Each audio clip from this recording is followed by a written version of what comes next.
DCB police સ્ટેશનના વિદેશી દારૂ કિંમત 1,19,200ના મત્તાના પ્રોહિબિશનના ગણનાપાત્ર ગુનામાં નાસ્તા ફરતા રીઢા આરોપીને સુરત શહેરની સચિન પોલીસે ઝડપી પાડ્યો છે.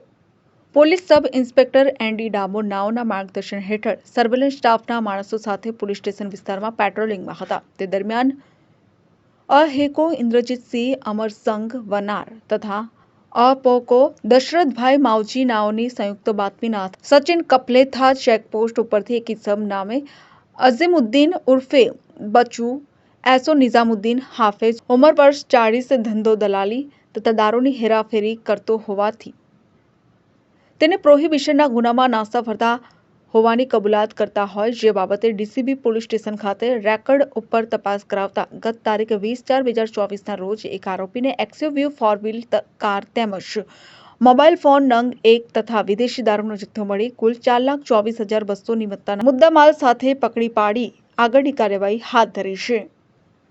Bureau report Surat. સમાચારોના સતત અપડેટ મેળવવા માટે અમારી ચેનલને સબસ્ક્રાઇબ કરો અને જોડાયેલા રહો ફેસબુક, ઇન્સ્ટાગ્રામ અને ટ્વિટર પર.